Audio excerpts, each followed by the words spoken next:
నమస్తే, నేను Roja. Welcome to Prime Debate. మంత్రివర్గ విస్తరణ క్లైమాక్స్ కు చేరింది. సీఎం రేవంత్ రెడ్డి ఢిల్లీలో బిజీగా ఉన్నారు. గత 2 రోజుల నుంచి సీఎం రేవంత్ రెడ్డి ఢిల్లీలోనే మకాం వేయడంతో ఈసారి పక్కాగా మంత్రివర్గ విస్తరణపై క్లారిటీ వస్తుందని గంపెడాసలతో ఆశావహులు ఉన్నారు. సామాజిక సమీకరణలు, సామాజిక కోణాలు, మంత్రివర్గంలో ప్రాధాన్యత లేని జిల్లాలపై ప్రధానంగా చర్చ జరిగినట్టు సమాచారం.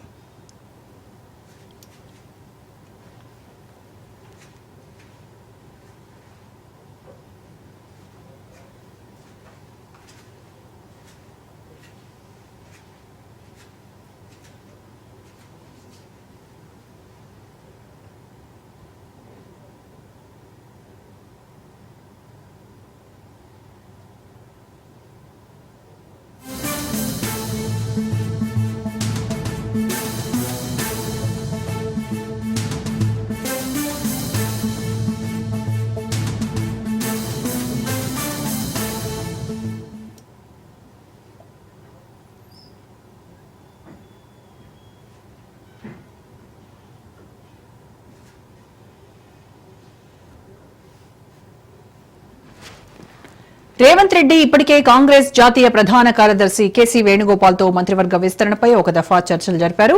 మంత్రివర్గ కూర్పుపైన నేతలు చర్చించారు.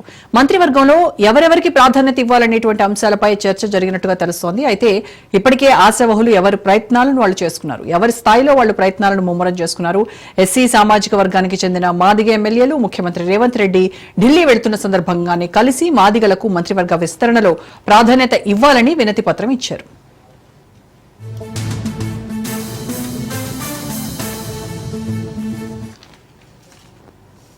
ఇక రంగారెడ్డి జిల్లాకు సంబంధించినటువంటి నేతలు రంగారెడ్డి జిల్లాకు మంత్రి పదవి ఇవ్వాలని ఇప్పటికే ముఖ్యమంత్రి రేవంత్ రెడ్డికి రిప్రజెంటేషన్ ఇచ్చారు. ఏకంగా కాంగ్రెస్ సీనియర్ నేత జానారెడ్డి మంత్రివర్గ విస్తరణలో హైదరాబాద్, రంగారెడ్డి జిల్లాలకు ప్రాధాన్యత కల్పించాలని జాతీయ నాయకత్వానికి లేఖ రాశారు. కొంతమంది ఆశావహులు ఏకంగా మీడియా ముందుకొచ్చి తమ జిల్లాకు మంత్రివర్గ విస్తరణలో ప్రాధాన్యత ఇవ్వాలి, లేని పక్షంలో ఎమ్మెల్యే పదవికి కూడా రాజీనామా చేస్తామని మల్రెడ్డి, రంగారెడ్డి లాంటి నేతలు హెచ్చరించిన సందర్భాలు కూడా ఉన్నాయి.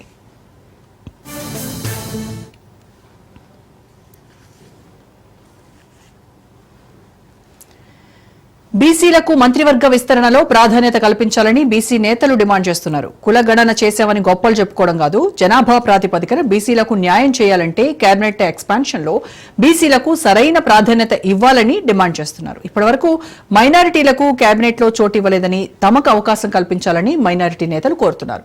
మరోవైపు అసెంబ్లీ ఎన్నికల ముందు కాంగ్రెస్ లో చేరితే మంత్రి పదవి ఇస్తామని హామీ ఇవ్వటం వల్లే కాంగ్రెస్ లో చేరామని గుర్తు చేస్తున్నారు వాళ్ళు.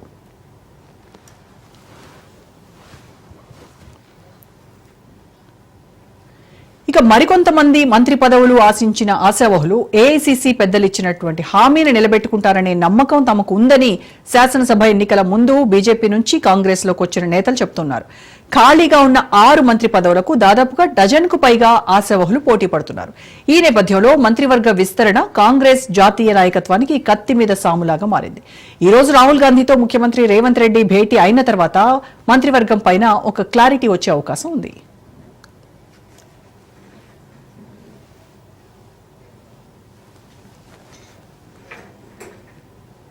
రాష్ట్రంలో మంత్రివర్గ విస్తరణ ప్రాధాన్యత, పోటీ పడుతున్న ఆశావహుల లిస్ట్, వారి బలాబలాలను కాంగ్రెస్ అగ్రనేత రాహుల్ గాంధీకి రేవంత్ రెడ్డి అందజేయనున్నట్టు తెలుస్తోంది.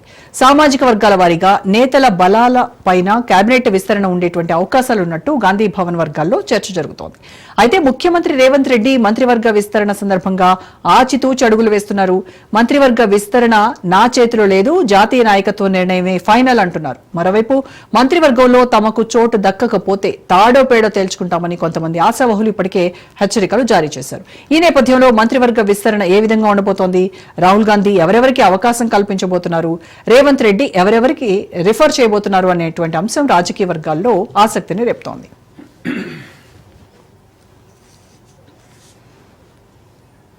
రైట్, తెలంగాణలో కేబినెట్ ఎక్స్పాన్షన్ ప్రక్రియకు సంబంధించి ఒక కొలిక్ వచ్చినట్టుగా సమాచారం మనకి. అయితే సీఎం రేవంత్ రెడ్డి గత 2 రోజులుగా ఢిల్లీలోనే ఉండి అక్కడ హైకమాండ్ పెద్దలతో మాట్లాడటము, దీనిపైన ఖచ్చితంగా ఈసారి ఏదో ఒక క్లారిటీ అయితే వస్తుంది అనేటువంటి ఆశావహుల్లో ఉంది. మరి ఏం జరుగుతోంది, ఎవరెవరికి మంత్రి పదవులు దక్కబోతున్నాయి అనేటువంటి దానిపైన డిబేట్ చేద్దాము. డిబేట్లో పార్టిసిపేట్ చేస్తున్నారు చరణ్ కౌశిక్ యాదవ్ గారు, కాంగ్రెస్ నాయకులు, అలాగే బీఆర్ఎస్ నాయకులు ఎక్స్ ఎమ్మెల్యే బొల్ల మల్ల యాదవ్ గారు.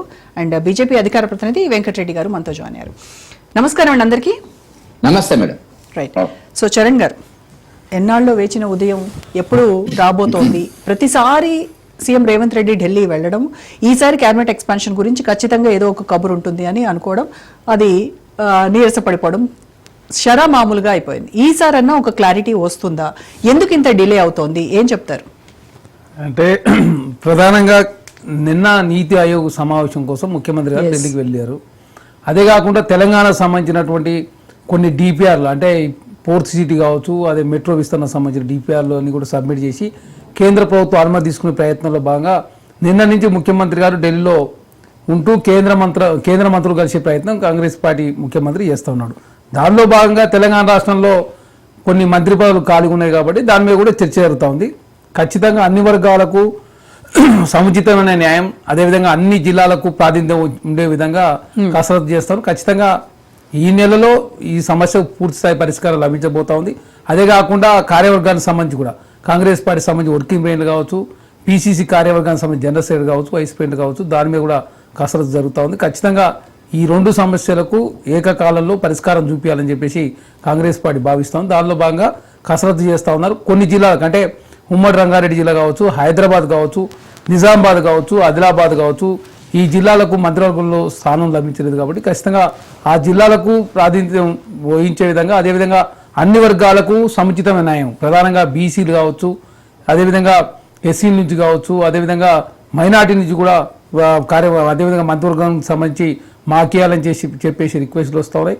అదే కాకుండా కేబినెట్ లో ఇప్పుడు ఉన్నవి మనకి 6 మంత్రి పదవులు, దాన్ని భర్తీ చేయడానికి అక్కడ చూస్తే లిస్ట్ మాత్రం చాంతాడంత ఉంది. మరి వీళ్ళందరినీ ఇప్పుడు మీరు చెప్పినట్టుగా అన్ని సామాజిక వర్గాలకు సమన్యాయం జరిగేలాగా ఏ రకంగా సాధ్యమవుతుంది? అంటే శాంతాడంతా ఏం లేదు. రంగారెడ్డి జిల్లా నుంచి మల్లెడ్డి రంగారెడ్డి గారు, రామ్మోహన్ రెడ్డి గారు అడుగుతూ ఉన్నారు. నల్గొండ జిల్లా నుంచి రాజగోపాల్ రెడ్డి గారు, బీర్లా ఎలయ్య గారు, అదేవిధంగా బాలనాయక్ గారు, నిజామాబాద్ నుంచి షబ్బీర్ అలీ గారు, సుదర్శన్ రెడ్డి గారు, ఆదిలాబాద్ నుంచి ప్రేమ్ సాగర్ రావు గారు, అదేవిధంగా వివేక్ వెంకటస్వామి గారు, అదే కాకుండా మాదిగా సామాజిక వర్గానికి కూడా మాకు ప్రాతినిధ్యం ఇవ్వండి అని చెప్పేసి వారు అడుగుతూ ఉన్నారు. హైదరాబాద్ నుంచి అమీర్ అలీ ఖాన్, ఫిరోజ్ ఖాన్ గారు, అదేవిధంగా వీరు అడుగుతూ ఉన్నారు. కాబట్టి అన్ని కోణాల్లో ఆలోచించి నిర్ణయం తీసుకోబోతా ఉన్నారు. అదే కాకుండా డిప్యూటీ స్పీకర్ కావచ్చు, చీఫ్ విప్ కావచ్చు, ఆ పదవులు ఖాళీగా ఉన్నాయి. అదే కాకుండా ఇందులో రాని వర్గాలకు పీసీసీలో వర్కింగ్ ప్రెసిడెంట్లో అవకాశం ఇవ్వబోతున్నారు. అదే కాకుండా ఇంకా నామినేటెడ్ పదవులు కూడా చాలా ఉన్నాయి కాబట్టి అవన్నీ కూడా ఖచ్చితంగా ఈసారి పూర్తి చేయాలని చెప్పేసి ప్రభుత్వం భావిస్తూ ఉంది. అదే కాకుండా ఇప్పుడు ప్రతిసారి ఢిల్లీ పోయినప్పుడల్లా అదేవిధంగా క్యాబినెట్ విస్తరణ గురించి చర్చ చేస్తూ ఉన్నారు. ఇప్పుడు కేంద్ర క్యాబినెట్లో కూడా 17 మంది మంత్రి పదవులు ఖాళీగా ఉన్నాయి. కేంద్రంలో ఉన్నటువంటి ప్రభుత్వాన్ని మాత్రం ఎవరు మాట్లాడారు? ఎంతసేపు కాంగ్రెస్ ప్రభుత్వం కనీసం మంత్రివర్గంలో మంత్రులు నింపుకోబోతుందని చెప్పేసి ప్రతిసారి అనే మాటే తప్ప కేంద్ర క్యాబినెట్ లో 17 మంది మంత్రి పదవులు ఖాళీ ఉన్నాయి. అదే కాకుండా తెలంగాణ రాష్ట్రంలో కూడా ఈ మంత్రి పదవులు మాత్రమే యాజ్ పర్ కాన్స్టిట్యూషన్ లో ఏదైతే 10% నిబంధన ఉందో ఆ నిబంధన ప్రకారం మాత్రమే ఖాళీ ఉన్నాయి తప్ప ఎక్కడ కూడా మంత్రివర్గంలో అదేవిధంగా పోర్టుపోలియోలు మాత్రం ఖాళీగా లేని మాట వాస్తవం. ఖచ్చితంగా అన్ని వర్గాలకు సముచితమైన న్యాయం కల్పించే ప్రయత్నంలో భాగంగా కాంగ్రెస్ ప్రభుత్వం ఎందుకు 1.5 కాలంగా ఎందుకు డిలే చేస్తూ వస్తోంది కాంగ్రెస్ ప్రభుత్వం? అంటే ఈ 6 పదవులకు మీరు చెప్పిన లెక్క ప్రకారం చూస్తే 12 మంది 15 మంది ఉన్నారు పోటీదారులు. సో వీళ్లలో అసంతృప్తి జ్వాలలు రేగేటువంటి అవకాశం ఉంది. అది ఇప్పటికే బహిరంగంగా కొంతమంది ఎమ్మెల్యేలు చెప్తున్నారు, నాకు కనుక మంత్రి పదవి రాకపోతే రాజీనామా చేస్తాను అని చెప్పి హెచ్చరికలు జారీ చేస్తున్నారు వాళ్ళు. సో ఈ కొత్త తలనొప్పులు తెచ్చుకోవడం ఎందుకు? ఉన్న తలనొప్పులతోనే బోల్డ్ అంతా బొప్పిలు కడుతున్నటువంటి పరిస్థితి.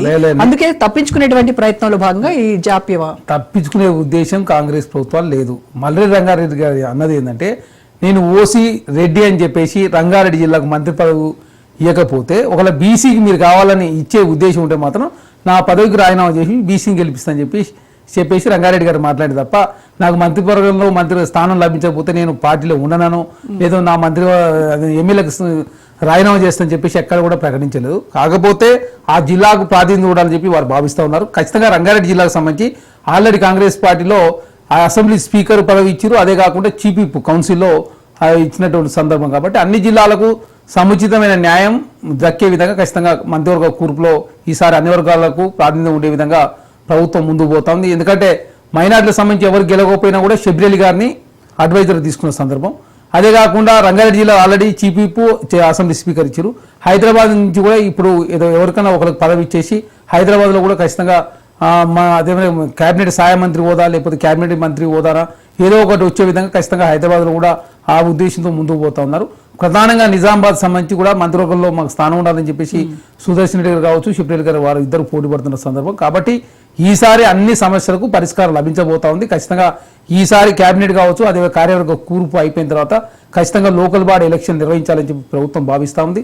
అదే కాకుండా ఇన్ని రోజుల వరకు ఎందుకు చేయలేదంటే మధ్యలో అదేవిధంగా కులగన్న కావచ్చు, తర్వాత రుణమాఫీ కావచ్చు, చాలా రకరకాల సమస్యలను కూడా పరిష్కరించే ప్రయత్నంలో ప్రభుత్వం ముందు పోయింది. ఎందుకంటే ఎస్సీ వర్గీకరణ అంశాలు కూడా పూర్తి చేసిన సందర్భం, కులగన్న సంబంధించినటువంటి అంశాన్ని పూర్తి చేసి కేంద్రం మీద ఒత్తిడి చేస్తే జనగణన కులగన్న పెడతామని చెప్పేసి కేంద్ర ప్రభుత్వం నిర్ణయం తీసుకున్నారు. ఇవి కంప్లీట్ చేయడానికి మీకు ఈ కేబినెట్ ఎక్స్పాన్షన్ అడ్డొచ్చింది. మేడం రకరకాల ఇప్పుడు కేబినెట్ కన్నా మేము కొన్ని అంశాలు ముఖ్యమని చెప్పి భావించినాం. ఎందుకంటే కులగన్న గతంలో బీసీల 34% రిజర్వేషన్ 18% కుదించి బీసీలో తీవ్ర అన్యాయం చేశారు. కాబట్టి మా పార్టీలో బీసీకి సంబంధించి పీసీసీ అధ్యక్షుడే బీసీ ఉన్నాడు కాబట్టి పోర్టుపోలియోలు ఎక్కడ ఖాళీ లేవు కాబట్టి అవన్నీ కూడా సమయోచన నింపుదామని చెప్పి ప్రభుత్వం భావించింది. అదే కాకుండా మాకు ఉన్న మంత్రివర్గంలో 12 మంది ఉంటే 12 మంది రోజుకు 18 గంటలు కష్టపడుతూ తెలంగాణ రాష్ట్రంలో ఆర్థిక వ్యవస్థను గాడిలో పెట్టే ప్రయత్నం, అదే కాకుండా తెలంగాణ రాష్ట్రంలో ఇచ్చిన ప్రతి హామీ నెరవేర్చే ప్రయత్నంలో కాంగ్రెస్ ప్రభుత్వం ముందుకు పోయింది. ఇప్పుడు మరి కేంద్ర కేబినెట్ ఆరు కూడా ఫిల్ చేస్తుంటే ఈ ఆరుగురు కూడా ఇంకో 18 గంటలు ఎక్కువ 17 మంది కేంద్ర కేబినెట్ ఆ సంబంధిత మంత్రిత్వ శాఖకు సంబంధించినటువంటి నిర్ణయాలు పెండింగ్ లో లేవా ఏడాదిన్నర కాలంగా? మేడం ఇక్కడ కేంద్ర కేబినెట్ లో 17 మంది మంత్రి పదవులు. ఇది చెప్పండి, అదే అడుగుతాను అడుగుతాను నేను. మీరు దయచేసి ఎక్కడ కూడా పోర్టుఫోలియోలు ఖాళీగా లేవు. పోర్టుఫోలియోలు ఖాళీ కాకపోతే చట్టం ప్రకారం ఇంకా 6 మందిని తీసుకునే అవకాశం. పోర్టుఫోలియోలు ఒక్కళ్ళ దగ్గర ఇల్లు పెట్టుకుంటే ఏ రకమైనటువంటి న్యాయం జరుగుతుంది? మేడం అనుభవం ఉన్నటువంటి మంత్రులు ఉన్నారు మన బీఆర్ఎస్ ప్రభుత్వం లాగా. ఏదైనా కేసీఆర్ గారు నిర్ణయం తీసుకోవాలి డైనింగ్ టేబుల్ మీద కూర్చొని. ఇక్కడ మా మంత్రులకు పూర్తి స్థాయి స్వేచ్ఛ ఉంది. మా ఉత్తమ్ కుమార్ రెడ్డి గారు చూస్తూ ఉన్నారు, సివిల్ సప్లై ఇరిగేషన్ సంబంధించి చూస్తూ ఉన్నారు. వారు అనునిత్యం రివ్యూ చేసుకుని ముందు పోతున్నారు. ఆర్థిక శాఖకు సంబంధించి బట్టి విక్రమార్క గారు, శ్రీధరబాబు సంబంధించి శాసనసభ వ్యవహారాలు, పరిశ్రమలు, ఐటీ వారు చూస్తూ ఉన్నారు. కాబట్టి మా దాంట్లో అనుభవం ఉన్నట్టు నాయకులు కోమటిరెడ్డి వెంకరెడ్డి గారు బర్డెన్ మామూలు స్పీకర్ బర్డెన్ కాదు, అనుభవం ఉంది కాబట్టి అనుభవాన్ని తీసుకునే ప్రయత్నంలో కాంగ్రెస్ ప్రభుత్వం ముందుకు పోతా ఉంది. కొంత జటిలమైన ఈ సమస్య ఈ జటిలం కావద్దని చెప్పేసి ప్రభుత్వం భావించింది. ఖచ్చితంగా సమయం వచ్చినప్పుడు ఖచ్చితంగా పరిష్కరించే ప్రయత్నంలో ముందుకు పోతా ఉంది. కాబట్టి ఖచ్చితంగా బీసీలకు సంబంధించిన ఇష్యూని పరిష్కరించిన తర్వాత కేబినెట్ విస్తరణ చేద్దాం అనుకున్నారు. ఎస్సీలకు సంబంధించి కావచ్చు, బీసీలకు సంబంధించిన ఇష్యూని పరిష్కారం కావాలని చెప్పి ప్రభుత్వం భావించింది. ఈ 2 అయిన తర్వాత చేస్తే కొంత వాళ్ళు కూడా సర్దుబాటు చేసినా కూడా అని చెప్పేసి ప్రభుత్వం భావించింది. అంటే మా మంత్రివర్గంలో ఎప్పుడు తీసుకోవాలని చెప్పేసి మిగతా వాళ్ళు నిర్ణయం చేస్తే కాంగ్రెస్ పార్టీ కూడా మాకు కూడా టైం ఉంటుంది. దేని దానికి ఎప్పుడు చేయాలి, ఏ విధంగా చేయాలి, ఏ అంశంతో ముందుకు పోవాలా, ఏ జిల్లాలకు ప్రయారిటీ ఇవ్వాలా, అదే కాకుండా ఏ వర్గాలకు ప్రయారిటీ ఇవ్వాలని చెప్పేసి ఖచ్చితంగా క్షుణ్ణంగా ఆలోచించిన తర్వాతనే ప్రభుత్వం నిర్ణయం తీసుకుంటుంది. కాబట్టి దానిలో భాగంగా ఇప్పుడు కరెక్ట్ టైం అని చెప్పేసి ప్రభుత్వం భావిస్తూ ఉంది. ఓకే, సో అతి త్వరలోనే కేబినెట్ ఎక్స్పాన్షన్ ఉండబోతుంది ఈసారి, రైట్? ఓకే, బొల్ల మల్లయ్య గారితో మాట్లాడదాం. సో మల్లయ్య గారు, కాంగ్రెస్ ప్రభుత్వానికి ఎప్పుడు ఏం చేయాలో తెలుసు, ఎవరు చెప్పనక్కర్లేదు, కాస్త వాళ్ళు వేరే పనుల్లో బిజీగా ఉన్నారు కాబట్టి కేబినెట్ ఎక్స్పాన్షన్ అనేది డిలే అయింది అని చెప్తూ ఉన్నారు. సో మరి ఈ డిలే అవ్వడం వల్ల ప్రతిపక్షాలకు ఉన్నటువంటి అభ్యంతరం ఏంటి నిజంగా? మాకేం అభ్యంతరం లేదండి. పరిపాలన సౌలభ్యం కోసం మంత్రివర్గాన్ని ఏర్పాటు చేసుకుంటాం. సహజంగా ఆ పరిపాలన చేయడానికి కావాల్సిన మంత్రులు ఆయా శాఖలకి బాధ్యత వహించేటోళ్ళు లేకుండా అన్ని శాఖలు మా దగ్గర పెట్టుకొని ఏది ఖాళీ లేదు అని చెప్పానంటే ఏ రకంగా కుంటుపడుతుంది అనేది చూస్తూనే ఉన్నాం. ఇవాళ శాంతి భద్రత వైఫల్యం ఏం జరుగుతూ ఉంది, వానలు వచ్చినప్పుడు, వరదలు వచ్చినప్పుడు ఏ రకంగా వైఫల్యం చెందిరు, అదే రకంగా ఈ రోజు వ్యవసాయ సీజన్ లో ధాన్యం కొనుగోలు విషయంలో ఏ రకంగా వైఫల్యం చెందిరు, రైతులు ఏం మాట్లాడుకుంటున్నారు, ఇవన్నీ మనం చూస్తూనే ఉన్నాం.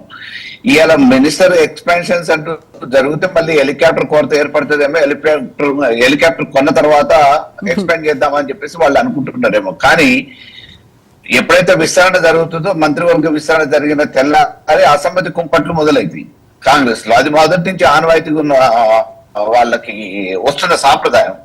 ఎవరైతే మంత్రి పదవుల కోసం ఎదురు చూస్తున్నారో వాళ్ళందరూ మామూలుగా చూసి వెయిట్ చేసిన తర్వాత ఒకవేళ రావు అని చెప్పేసి నిర్ధారించుకుంటారో, అని నిర్ధారించుకున్న వాళ్ళందరూ వేరు కుంపట్లు పెడతారు.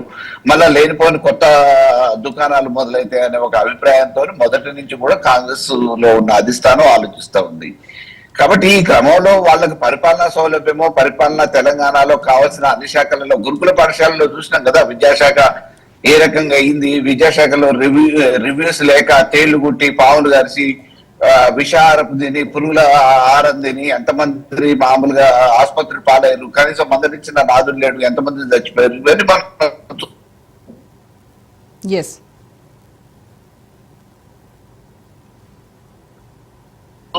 చూస్తూనే ఉన్నాం. కాబట్టి ఈ వైఫల్యాల గురించి కాకుండా ఇవాళ అధికారం వచ్చిన ప్రజలకి సౌలభ్యం కోసం పనిచేద్దామనే ఒక ఆలోచన లేదు. చేసిన తెల్లారి ఏడ వేరు కుంపట్టు మొదలైతే మల్లయ్య గారు, మీరు జర్నీలో ఉన్నట్టున్నారు కదా, సిగ్నల్ కొంచెం సిగ్నల్ వీక్ గా వస్తుంది, ఫ్రీజ్ అవుతుంది మధ్యలో. కొంచెం దయచేసి క్లారిటీగా వినబడాలంటే మీరు కాస్త పక్కకు పార్క్ చేసుకుంటే బెటర్. రైట్, ఈలోగా వెంకటరెడ్డి గారితో మాట్లాడదాం. వెంకటరెడ్డి గారు, రాష్ట్ర ప్రభుత్వం ఇక్కడ ఖాళీగా ఉన్నటువంటి కేబినెట్ లో 6 పదవులు ఖాళీగా ఉంటే వాటిని భర్తీ చేయండి అని అడుగుతూ ఉంటే, బీజేపీలో 17 ఉన్నాయి, కేబినెట్ కేంద్ర ప్రభుత్వంలో 17 పదవులు ఖాళీగా ఉన్నాయి, మరి వాటి సంగతి ఏంటని అడుగుతున్నారు కాంగ్రెస్ నేతలు. ఇప్పుడు ఒక్కటి మేడం, ఆడలేక మధ్యలో ఓడింది అన్నట్టుగా ఉంది కాంగ్రెస్ వారు మాట్లాడేటువంటిది. మనం చర్చ పెట్టింది తెలంగాణలో మంత్రివర్గ విస్తరణ గురించి మాట్లాడినాము, దాన్ని అక్కడికి లింక్ తీసుకుపోతున్నటువంటి పరిస్థితి. ఇవల్ల రాజ్యాంగం ప్రకారంగా 120 మంది శాసనసభ్యుల్లో 15% మంత్రివర్గంలో ఉండడానికి అవకాశం ఉంది. అంటే 15% అంటే 18 మంది, 12 మంది ఆల్రెడీ పనిచేస్తున్నారు, 6 కావాలి. మీరు చెప్పినట్టుగా అనేక మంత్రిత్వ శాఖలు ఖాళీగా ఉన్నాయి, ముఖ్యంగా హోంశాఖ, విద్యాశాఖ, మున్సిపల్ శాఖ. ఎందుకంటే మున్సిపల్ శాఖ ఎప్పుడు కూడా ముఖ్యమంత్రి గతంలో కేసీఆర్ కొడుకు నడిపించినాడు, దాంట్లో చాలా బంగారం వజ్రాలు దొరుకుతాయి కాబట్టి. ఎందుకంటే HMDA ఇదంతా ఉన్నది వ్యవహార లింకు, ఇప్పుడు కూడా అట్లాగే పెట్టుకున్నట్టు పరిస్థితి, సరే పెట్టుకోవచ్చు. ఇప్పుడు మంత్రివర్గ విస్తరణ అవసరమే ఉంది అనేటువంటి మాట తీసుకొస్తున్నటువంటిది. ఏ మంత్రివర్గమైనా కూడా విస్తరణ ఎందుకు జరుగుతుంది? వివిధ శాఖలను ఆయా మంత్రులకు అప్పచెప్పిన తర్వాత వాటి మీద రివ్యూలు, సమీక్షలు జరుగుతాయి, డిపార్ట్మెంట్లు పకడ్బందీగా కార్యక్రమాలు నిర్వహిస్తుంది రాష్ట్ర వ్యాప్తంగా అనేటువంటిది ఉండేటువంటిది. అన్ని మంత్రివర్గ శాఖలను నేనే నిర్వహిస్తాను. చాలా మంది కాంగ్రెస్ వాళ్ళు మాట్లాడుతుంటే నాకు ఆశ్చర్యం కలుగుతుంది. ముఖ్యమంత్రి ఉన్నాడు కదా విద్యాశాఖకు, ముఖ్యమంత్రి ఉన్నాడు కదా మున్సిపల్ శాఖకు, ముఖ్యమంత్రి ఉన్నాడు కదా హోంశాఖకి. టైం ఉందా అనండి? ఇప్పటికి 44 సార్లు ముఖ్యమంత్రి గారు 16 మాసాల లోపల ఢిల్లీ వెళ్ళినాడు. నెలకు 3 సార్లు, 3x2 3 రోజులు వేస్తే 6 రోజులు అక్కడే ఉంటున్నాడు. కాబట్టి నేనేమంటున్నా అంటే, మీకు రాజ్యాంగం 18 గంటలు రోజుకి 18 గంటలు పనిచేస్తున్నారని చెప్తున్నారు వాళ్ళు. ఇక 18 గంటలు ఏం పని చేస్తున్నారో వాళ్ళకే తెలియాలి. రాజకీయాలు చేస్తుండొచ్చు, అది మనకు తెలియదు. 18 గంటలు పని చేసేదానికి ఎడ్యుకేషన్ మీద ఎంత రివ్యూ జరిగినది? ఎడ్యుకేషన్ కమిషన్ ఉంది, ఆయన కూడా చైర్మన్ కూడా ఆకునూరు మురళీధర్ రాజకీయాలు మాట్లాడుతుండే. ఇవాళ ట్విట్టర్ లో మోదీ గారి గురించి మాట్లాడుతున్నాడు. ఇదా అన్నాడు వాళ్ళు చేసేటట్టు, వాళ్ళు చేసిన పని ఏందో చెప్పమనండి. విద్యా కమిషన్ నేనేమంటున్నా అంటే, రాజ్యాంగ ప్రకారంగా ఉన్నటువంటి అవకాశాలను ఏ పార్టీ అయినా వాడుకోవాలా. ఇప్పుడు చరణ్ యాదవ్ అంటున్నాడు ఏమని, మొత్తం 543, నేను చెప్తాను లెక్క, 543 పార్లమెంటు సభ్యుల్లో 15% వేసుకుంటే 81 మంది వస్తారు. ఆల్రెడీ 75 మంది పనిచేస్తారు మా దగ్గర. 6-7 మంది ఖాళీలు ఉంటే ఉండొచ్చు, అది ఫిలప్ చేస్తారు. దానికి దీనికి రిప్లై ఉండండి. మీ దగ్గర 1/3 ఖాళీలు ఉన్నాయి, మా దగ్గర 1/3 ఖాళీలు లేవు అక్కడ. కాబట్టి ప్రధానమైనటువంటి శాఖలన్నీ కూడా కేంద్ర ప్రభుత్వం. అయినా అది కంపారిజన్ కాదు. కేంద్ర ప్రభుత్వానికి తెలంగాణ ప్రభుత్వానికి మీ గొడవలు, మీ ఇంట్లో కొట్లాటలు ఉన్నాయి, మీ అసంతృప్తులు ఉన్నాయి. మీరు మంత్రివర్గం ఏర్పాటు చేయలేనటువంటి ఒక నిస్సాయ ఆర్థిక ఆనందం కానీ రాజకీయ సంక్షోభం లోపల తెలంగాణ కాంగ్రెస్ ఉన్నమాట వాస్తవం. 16 నెలలుగా ఏం చేస్తున్నారండి? ఎడ్యుకేషన్ మినిస్టర్ లేకుంటే ఉంటే ఎంత అధ్వానంగా జరుగుతున్నటువంటి పరిస్థితి, ఎంతమంది పిల్లలు చచ్చిపోతున్నటువంటి పరిస్థితి. విద్యా సంవత్సరం 2వసారి 3వసారి విద్యా సంవత్సరం వితౌట్ ఎడ్యుకేషన్ మినిస్టర్ మీరు తీసుకొస్తున్నటువంటి పరిస్థితి. అయితే వెంకటరెడ్డి గారు, అయితే సీఎం రేవంత్ రెడ్డి ఏం చెప్తున్నారంటే, హైకమాండ్ దీన్ని ఈ నిర్ణయమే ఫైనల్, ఈ విషయంలో కేబినెట్ ఎక్స్పాన్షన్ లో ఎవరికి ఇవ్వాలి ఏంటి అనేది హైకమాండ్ ఫైనల్ చేస్తుందని చెప్తున్నారు. అంటే ఏంటి, ఇక్కడ రాష్ట్రానికి సంబంధించినటువంటి మంత్రి పదవులు ఎవరికి కేటాయించాలనేది సీఎం చేతిలో కూడా ఉండదా? మొత్తం హైకమాండే చూసుకుంటుందా? కేంద్రం పెద్దలే వాళ్ళే నిర్ణయిస్తారా అనేటువంటిది ఒక ఇది ఎక్స్ప్రెస్ చేస్తున్నారు కొంతమంది. అంతే కదా, ముఖ్యమంత్రి వారికి ఏం చేయాలనేటువంటిది ఢిల్లీలో నిర్ణయిస్తారు. కాంగ్రెస్ కల్చర్ ఏది? గతంలో నేను చూసినాను, ముఖ్యమంత్రి గారు అక్కడ ఉంటాడు, అక్కడి నుంచి ఫ్లైట్ ఎక్కి హైదరాబాద్కి వచ్చేటప్పటికి అతను ఓవికిన సందర్భాలు కూడా కనపడుతున్నటువంటి పరిస్థితి. నేను ఎందుకు ఈ మాట చెప్తున్నానంటే, మీకు రాజ్యాంగం ప్రకారంగా హైకమాండ్ ముఖ్యమంత్రి కాదు, రాజ్యాంగం ప్రకారంగా ఎంతమంది మంత్రులు ఉండాలో అన్ని శాఖలకు ఉండాలి కదా అని మనం అడుగుతున్నాం. అది అంత ఈజీగా లేదు. చరణ్ యాదవ్ గారు ఏదో అయిపోతుంది బ్రహ్మాండంగా చేస్తున్నాం అన్నారు. ఇప్పుడు ఆల్రెడీ ఖమ్మంలో 3 మంత్రులు ఉన్నారు. మరి ఇక్కడ నల్గొండకు వచ్చేటప్పటికి 2 ఉన్నారు. రాజగోపాల్ రెడ్డి గారు గట్టిగా ప్రయత్నం చేస్తున్నారు. అందరికి అర్థమైంది, కనీస రాజకీయ పరిజ్ఞానం ఉన్నటువంటి రాజగోపాల్ రెడ్డి గారు లేకుండా మంత్రివర్గాన్ని ఏర్పాటు చేసే దమ్ము, ధైర్యం రేవంత్ రెడ్డి గారి కానీ కాంగ్రెస్ పార్టీ కానీ లేదు. ఓపెన్ గానే చెప్తున్నారు, నేనేమంటున్నా, ప్రకంపనలే. ఇప్పుడు ఎప్పుడు మంత్రివర్గం ఇప్పుడు మా రంగారెడ్డి జిల్లాకు సంబంధించినటువంటిది మల్లె రంగారెడ్డి అడుగుతున్నాడు. అక్కడికి వచ్చినప్పుడు ఆదిలాబాద్కి వచ్చినప్పుడు ప్రేమసాగర్ వర్సెస్ వివేక్ మధ్య నడుస్తుంది. మధ్యన మాదిగా మాలా అని కొట్లాట నడుస్తున్నటువంటి పరిస్థితి. మరి వివేక్ గారికి ఇవ్వాలనుకున్నప్పుడు మాల సామాజిక వర్గం ఆల్రెడీ, ఎందుకంటే నలుగురు ముఖ్యమంత్రులు కలిపి నలుగురు రెడ్డిలు ఉన్నారు, ఒక వెలమ, ఒక బ్రాహ్మడు, ఒక కమ్మ, మరి ఈ ఇద్దరు దళితులు, ఇద్దరు బీసీలు, ఇట్లా మంత్రివర్గం ఏర్పాటైనటువంటి పరిస్థితి ఉంది. ఇంతవరకు బాగానే ఉంది, సామాజికంగా కొంత ఆలోచన చేసినటువంటిది. ఇప్పుడు వచ్చిన సమస్య ఏంటంటే మా మల్లెడ్డి రంగారెడ్డి గారు ఏమడుగుతున్నారు, నేను రాజీనామా చేస్తా అంటున్నాడు. దాన్ని చాలా సాకుగా ఫివలబుల్ గా చెప్తున్నాడు చరణ్ యాదవ్ గారు. అట్లా కాదు, ఆయన రాజీనామా చేస్తాను, ఎందుకంటే రంగారెడ్డికి బీసీకి కేటాయిస్తే నేను రాజీనామా చేసి బీసీని గెలిపిస్తానని అంటున్నారు ఆయన. ఇవన్నీ చెప్పేటువంటి అవన్నీ వ్యవహారాలు వేరు, జరగబోయేది వేరు.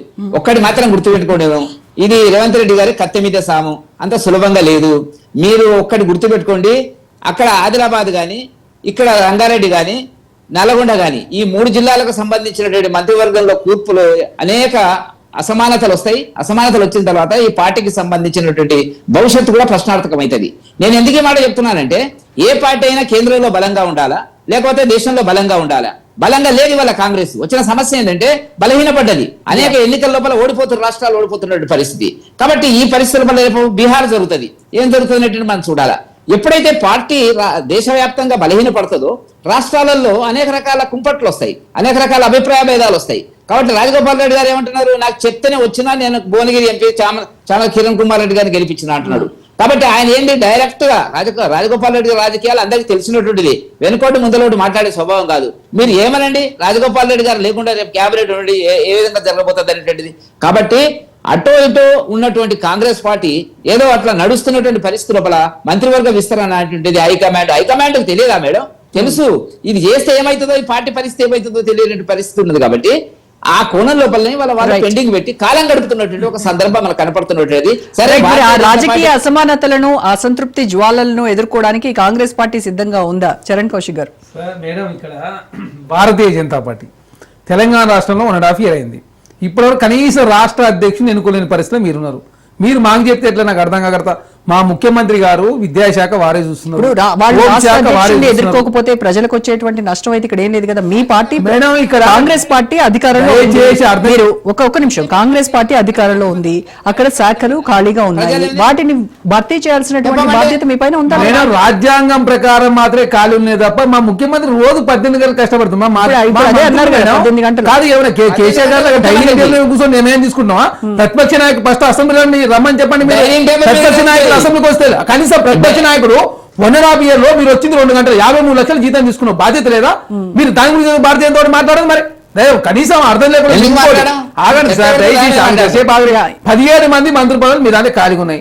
మీ కిషన్ రెడ్డి గారు కేంద్ర మంత్రి, ఫుల్ క్యాబినెట్ ఉన్నాడు, తను రాష్ట్ర అధ్యక్షుడు. మరి ఎట్లా రాష్ట్ర అధ్యక్షుడు ఉంటాడు? మీరు చెప్పండి, ఎట్లా టైం ఇవ్వగలుగుతాడు? అంటే మీరేమో ఉండొచ్చు, కాంగ్రెస్ పార్టీలో మంత్రి పదవులు ఖాళీగా లేవు. కాన్స్టిట్యూషన్ ప్రకారం మాత్రం 6 ఖాళీనే. అంటే ఏదో రాజగోపాల్ రెడ్డి ఎడిగిపోతాడు. రాజగోపాల్ రెడ్డి గారు కాంగ్రెస్ పార్టీ కాపాడుకుంటారు, రంగారెడ్డి గారు కాంగ్రెస్ పార్టీ కాపాడుకుంటారు, రామ్మోహన్ రెడ్డి గారు ఉంటారు, బీసీలు ఎస్సీలు అందరూ కాపాడుకుంటారు కాంగ్రెస్ పార్టీ. మీ గత ప్రభుత్వంలో మంత్రులకు ఏమైనా స్వేచ్ఛ ఉందా? ఏమనంటే హెలికాప్టర్ మీరు తీసుకునే హెలికాప్టర్ మీరు నడుపుతున్నాం కదా. మీరు హెలికాప్టర్ ఒకే పెట్టి దానికి నెల పైసలు కట్టారు. మేము ఆ హెలికాప్టర్ వాడుతున్నాం. వాడిన దానికి ఖర్చు రోజుకు ₹1,00,000 మాత్రం అవుతుంది. అది అదే మంత్రులు 2-3 మంత్రులు కలిసిపోతే దాదాపు 4-5 లక్షల రూపాయలు అవుతుంది. మీరు అనవసరంగా ఏంటంటే ఆడలేక మద్దతరం అన్నట్టు బీఆర్ఎస్ పార్టీలో గతంలో స్వేచ్ఛ లేదు. డైనింగ్ టేబుల్ మీద కూర్చొని నిర్ణయాలు తీసుకునేవాళ్ళు. క్యాబినెట్ లో చర్చించిన ఏనాడన్నా మీరు చర్చించారా చెప్పండి? మా ముఖ్యమంత్రి గారు కావచ్చు, మా మంత్రులు కావచ్చు, ఎప్పటికప్పుడు సమీక్షలు చేస్తా ఉన్నారు, సమావేశాలు ఏర్పాటు చేస్తా ఉన్నారు, జిల్లా విజిట్ చేస్తా ఉన్నారు. మీరు ఎట్లా నాకు అర్థం కాదు. దయచేసి ఏంటంటే బీఆర్ఎస్ పార్టీలో ఉన్న పంచాయతీ మీరు చూసుకోండి. భారతీయ జనతా పార్టీ ఎన్ని వర్గాలు ఉన్నాయి? డీకే గారు నాకు రాష్ట్ర అధ్యక్షుడు కావాలంటారు, ఈటల కావాలంటారు, బండి సంజయ్ గారు కావాలంటారు, హరిది గారు నిలుపుకుంటున్నారు. మీరు సెకండ్ పెట్టుకోండి. అదే కాకుండా భారతీయ జనతా పార్టీలో మీ రాష్ట్ర అధ్యక్షుడు కిషన్ రెడ్డి, అదే కౌన్సిల్లో ఏవిఎన్ రెడ్డి గారు, కౌన్సిల్లో బీఆర్ఎల్పీ నేత, అదేవిధంగా అసెంబ్లీలో మహేష్ రెడ్డి గారు. మీ పార్టీలో బీసీ ప్రారంభించారా? మా రాష్ట్ర అధ్యక్షుడు బీసీ. బీఆర్ఎస్ పార్టీలో కూడా అంతే. కేసీఆర్ గారే బీఆర్ఎల్పీ నేత, కేసీఆర్ గారే బీఆర్ఎస్ పార్టీ అధ్యక్షుడు, వర్కింగ్ ప్రెసిడెంట్ కేటీఆర్ గారు. మీరు బీసీలకు ఎక్కడ ప్రారంభించారు? మీరు ప్రాధాన్యత ఇవ్వరు. 2వ పోస్ట్ మా కాంగ్రెస్ పార్టీలో డిప్యూటీ సీఎం ఎస్సీ ఉన్నాడు, బీసీ సంబంధించి ప్రెసిడెంట్ ఉన్నాడు. మా పార్టీలో లేదు బాధ, మీ పార్టీలో ఎందుకు? మీరు మాకు కాంగ్రెస్ పార్టీలో మంత్రివర్గంలో ఎవరిని తీసుకోవాలి? మరి- పార్టీలో పదవులు ఎవరు మాకు తెలియదా? కాంగ్రెస్ పార్టీలో స్వేచ్ఛ ఉందంటున్నారు కదా, మరి సీఎం కు ఎవరెవరిని మంత్రి పదవులు కేటాయించాలనేటువంటి స్వేచ్ఛ సీఎం కు లేదా? మేడం ఇక్కడ స్వేచ్ఛ ఉంది కాబట్టి నాకు కావాలి మంత్రి అని అడుగుతున్నారు. బీఆర్ఎస్ పార్టీలో 10 సంవత్సరాల నాకు మంత్రి కావాలని ఎవరన్నా అడిగిరా? మరి అరే మీ బీఆర్ఎస్ పార్టీలో మేము కూడా ఓనర్లు అన్నాను, గీటలాంటి కారణాలు కూడా తీసేసారు.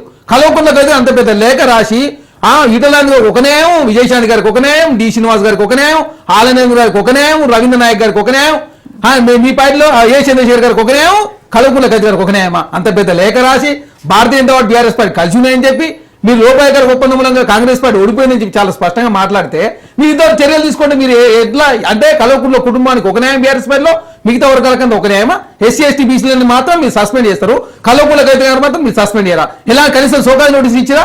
వాళ్ళ పార్టీ అదే మీ పార్టీలో ఉన్న అంతర్గత సమస్యలు పరిష్కరించుకోండి. మా నేను పార్టీలో సమాధానం చెప్పలేదు. సీఎం కు స్వేచ్ఛ ఉందా? మేడం సీఎం గారికి పూర్తి స్వేచ్ఛ ఉంది కాబట్టి అధిష్టానం అధిష్టానాన్ని ఫీడ్బ్యాక్ తీసుకొని తను ఏం చేసుకోవాలి, ఎవరు తీసుకోవాలి తనకు కూడా స్వేచ్ఛ ఉంటుంది కదా. స్వేచ్ఛ ఎమ్మెల్సీలో అప్పుడు ఏం జరిగిందో చూసాం మేడం. ఎమ్మెల్సీ లో విజయశాంతి గారు విజయశాంతి గారు ఏమన్నా తెలంగాణ ఉద్యమం ఉన్నది, గతంలో ఎంపీగా చేసిరు, తర్వాత తన తల్లి తెలంగాణ పార్టీ చేసింది. కేసీఆర్ గారి చేతిలో అవమానానికి గురైన ఒక మహిళా నాయకురాలు తీసుకొని ఎమ్మెల్సీ తప్ప ఆమె పాన్ ఇండియా లీడరు, వాళ్ళ ఇండియా నాయకురాలు 4-5 రాష్ట్రాల్లో ఆమె పలుకుబడి ఉంటుంది. అదే కాకుండా శంకర్ నాయక్ ఎస్టీ సామాజిక సంబంధించి శంకర్ నాయక్ గారు నల్గొండ జిల్లాకు అధ్యక్షులు పనిచేసిన, అంటే ఈ అద్దంకి నాయక్ గారు 2 సార్లు పోటీ చేసి తెలంగాణ ఉద్యమకారుడు.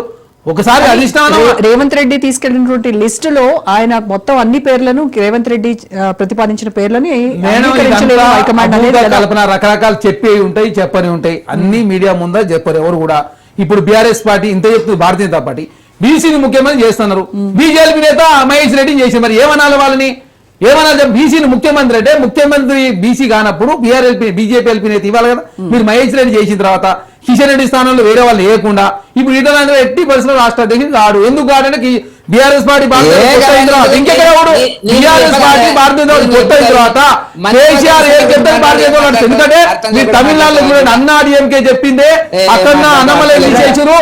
తర్వాత నాగేంద్ర పెట్టే సందర్భం కాబట్టి Bharatiya Janata party BRS party వచ్చే ఎన్నికల్లో కలిసి అంత ఈజీ కాదు. ఎందుకంటే ఒక్క ఎంపీ సీట్ కూడా ఇంపార్టెంట్ చెప్పి నరేంద్ర మోడీ గారు భావిస్తారు.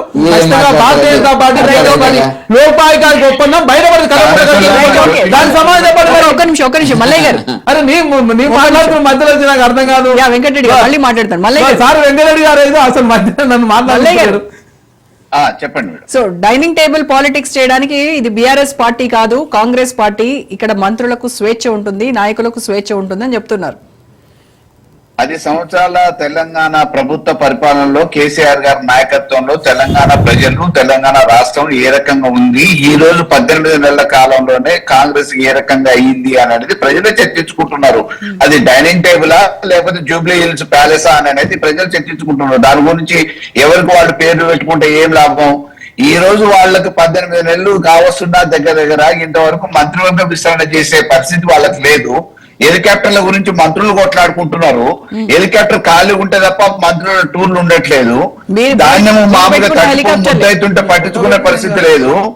అవును, హెలికాప్టర్ మామూలుగా ఎమర్జెన్సీ కోసం మంత్రులు వాడటానికి పెట్టినాం, కానీ షేర్ ఆటో మాదిరిగా వాడటానికి కోసం కాదు కదా.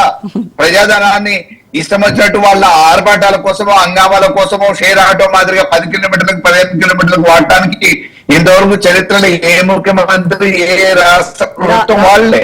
రాష్ట్రమేమో రాష్ట్రమే అప్పుల్లో ఉంది, రాష్ట్రానికి అప్పే దొరకట్లేదు అని చెప్తారు. మరి సంక్షేమ పథకాలకి అందాల పోటీలకి పైసలు వస్తాయి, పెన్షన్లకు పైసలు రావు. అందాల పోటీలకి హెలికాప్టర్లకి పైసలు వస్తున్నాయి, అడ్వర్టైజ్మెంట్లకు పైసలు వస్తున్నాయి, కానీ ప్రజలకు మాత్రం ఇచ్చిన హామీలను నిలబెట్టుకోవడానికి పైసలు లేవు అని అంటున్నారు. ఇది ఈ రోజు కాంగ్రెస్ పరిస్థితి. రాష్ట్రం దివాలా తీసిందని చెప్పేసి ప్రపంచం వినపడేటట్టు చెప్తున్నారు. ఈయన మాత్రం నోటికొచ్చిన అమలు కాని హామీలు ఇచ్చారు. అమలు కాని హామీలు ఇచ్చి ఇలా చేతులు చేసే ప్రయత్నం చేస్తున్నారు. కాబట్టి ఈ రోజు కాంగ్రెస్ ని అమ్మే పరిస్థితి అక్కడ ప్రజలకు లేదు. ఎప్పుడైతే విస్తరణ జరుగుతుందో విస్తరణ జరిగిన తెల్లారి ఇది రావణ కాస్త మాదిరిగా రోజు మండుతూ ఉంటది, అసమ్మతి శాఖలు మొదలవుతుంటాయి.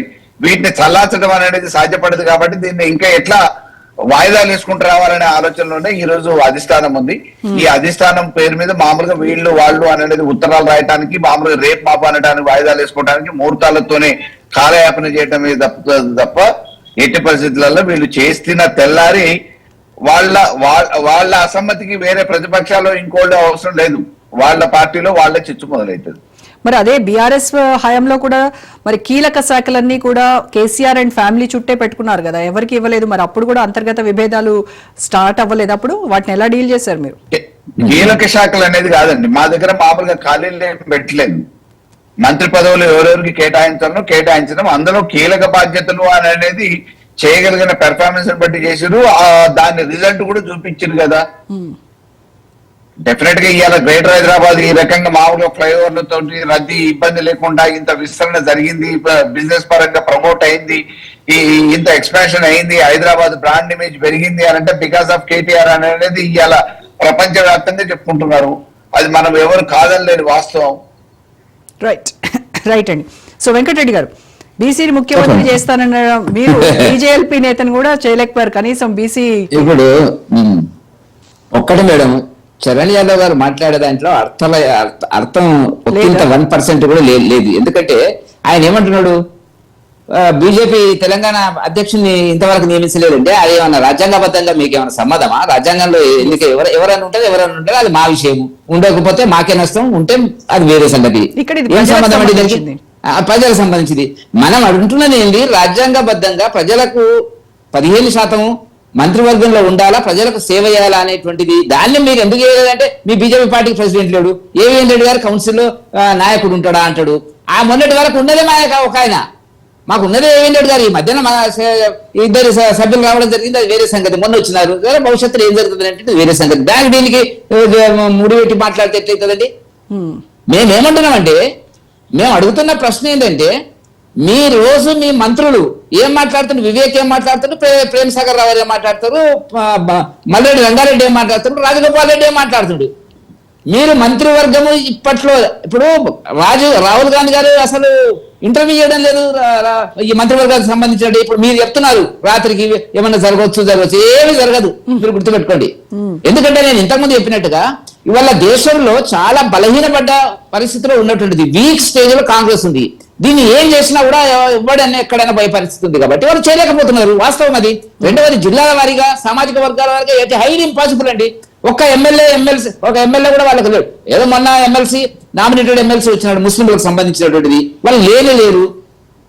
మాదిగలు ఏమంటున్నారు, మేం కదా మాకు ఇవ్వాలి కదా అంటున్నారు. బీసీలు ఏమంటున్నారు, బీసీలకు ఇవ్వాలి కదా. మరి నిజానికి 4 శాఖలు ఇవ్వాలి కదా. 42% అని డబ్బా కొట్టి ఒక తీర్మానం చేసి ఢిల్లీకి పంపించింది కదా. భారతీయ జనతా పార్టీ ఏం చేస్తుందని అడిగినారు కదా. మీరు ఎందుకు ఇవ్వలేదు ఇక్కడ అంటున్నా. బీసీ కులగణన చేశారు కదా. మీరు ఇంకా 4 మంత్రులకు ఎందుకు ఇవ్వకూడదు? ఈ 4 రెడ్డి, ఇప్పుడు 4 రెడ్డిలు ఉన్నారు ముఖ్యమంత్రితో సహా కలిపి. అంటే 1/3 మీరు రెడ్డిలను తీసుకొచ్చినారు. ఇంకా 2-3 రెడ్డిలు కొట్లాడుతున్నారు. మళ్ళీ రంగారెడ్డి కొట్లాడుతున్నాడు, మన ఇక్కడ రాజగోపాల్ రెడ్డి గారు కొట్లాడుతున్నారు, సుదర్శన్ రెడ్డి గారు కొట్లాడుతున్నారు. ఎక్కడైతుందండి ఇది? ఏం చెప్తారు? ఇప్పుడు దీంట్లో 2 తీసుకున్నా కూడా అన్యాయమే కదా. 4+2 6 ఎట్లా వస్తారండి రెడ్డిలు? 1/3 ఎట్లా వస్తారండి? నేను ఏమంటున్నా అంటే, వాళ్ళు చేయలేనటువంటి కాంగ్రెస్ లో చేయలేనటువంటి పరిస్థితులు ఉన్నారు. దీన్ని అది తెలిసే అధిష్టాన వర్గం ఏంటంటే పోయినప్పుడల్లా ఒకటి వెళ్ళండి రండి అనేటువంటి పద్ధతిలో కూడా ఎట్లా అఫీషియల్ డ్యూటీలో ఆన్ డ్యూటీలో పోతున్నాడు రేవంత్ రెడ్డి గారు. అధికార ఖర్చుల కోసం కేంద్ర ప్రభుత్వ మీటింగ్ లో పోతాడు, అట్లా 2 రోజులు ఉంటున్నాడు, మాట్లాడుతున్నాడు, వస్తాడు, రిక్త హస్తాలతో మళ్ళీ తిరిగి వచ్చేటువంటి అవకాశం ఉంటుంది తప్ప అది అయ్యేది కాదు, పోయేది కాదు. అంటే ఈసారి కూడా మంత్రివర్గ విస్తరణ ఏం జరగదు. నేనేం చెప్తున్నా మేడము, మీరు మంత్రివర్గంలో 2-3 లేకుండా మంత్రివర్గాన్ని ఏర్పాటు చేసే ధైర్యం రేవంత్ రెడ్డి గారికి లేదు, హైకమాండ్కి లేదండి. వాళ్ళకి తెలిసే వాళ్ళు ఏంటంటే ఇట్లా కనీసం చూపిస్తున్నారు, 6 మంత్రులు ఉన్నాయి, మీరు మంత్రి పదవులు ఉన్నాయి, మీరు ఊరుకోండి అని. దాన్ని అట్లా బెల్లం ఈగలాగా నడిపిస్తున్నారు. అది అట్లా నడిపించుకుపోయే పరిస్థితులపై వాళ్ళు ఉన్నారు. అది ఎంతకాలం ఉండదు, అది అందరికి తెలిసిన విషయమే. కాదా అది బలంగా ఇప్పుడు కేంద్ర పార్టీ బలంగా ఉంటేనేమో అది వేరే ఉండేది. బలంగా లేనటువంటి పరిస్థితుల లోపల ప్రతి ఒక్కడు బలహీనుడైన, మన శరీరంలో కూడా బలహీనమైనటువంటి రోగాలు ఏవైతే ఉంటాయో అవి ఎట్లా పైకి వస్తాయో అట్లా పరిస్థితి కాంగ్రెస్ పరిస్థితి వాళ్ళు ఉన్నటువంటిది. కాబట్టి వాళ్ళు చేయరు, వాళ్ళు చేసే పరిస్థితులు లేరు.